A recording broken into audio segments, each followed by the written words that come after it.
Hello guys! At ito naman nga tuturuan ko kayo kung paano i-customize yung graphics nyo. Yes guys, kasi may nakita kasi ako na nag-edit ng kanyang graphics and sabi ko ang cute. Ngayon, syempre, na-curious tayo and gusto ko rin matry. Pasok tayo sa VR para makita natin yung kinalabasan ng pag-edit. Ayan. Tapos, pindutin nyo yung settings, go to audio and graphics, then customize color. So, ang pinili ko yung blue. Ayan. So, ganyan siya guys. Tapos, tingnan nyo yung magiging kinalabasan pag inedit ko. Ayan. Yung tint, yung yung saturation. Yung saturation guys, pag mataas, ibig sabihin very medyo bright siya. Tapos, pag less naman, magiging black and white siya.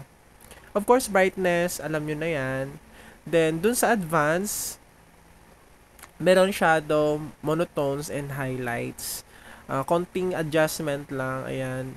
Explore lang kayo guys, kasi ako, wala naman akong sinundan nito. Ano lang, tinignan ko lang kung paano, tapos sabi ko kung ano yung bet or swak sa mata ko, then yun na. Kaya, wala naman akong pinagkopyahan yan kung paano i-edit. Basta chinamba-chamba ko na yan guys, as long na maganda sa mata nakikita mo yung mga kalaban, especially pag malayo sila. Ayan. So, yan, yabang ni kuya. Tapos natalo din naman sila. Char. Nanalo kami dyan guys. Hindi ko na binidyo syempre.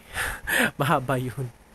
Ngayon, nag-edit pa ako dyan, pero ano, papasok na nga sa VR. So, wait lang natin guys ha, kasi ito real-time edit to.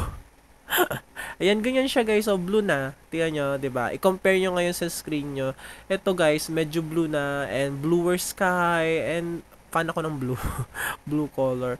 Although, ano lang ako about the skin kasi sabi ko parang nag-yellow orange na, parang may hepa B. Pero hindi naman guys. Maganda naman siya for me. Ayan, ganyan siya. Color blue sky na, 'di ba? Pag nung dati, di ko kasi na ano yung dati. Kung na-save ko lang or napakita ko lang, makikita nyo na very different siya. Tapos pumunta ako sa ayan, sa audio and graphics. Sa graphics, minedium ko, tapos in-ultra ko kung available sa inyo. Pero kung gusto nyo, very high, then medium. So, ganyan lang guys siya. Thank you for watching and bahala na kayo guys kung paano nyo i-edit ang inyong graphics. Just explore. Bye! Happy watching!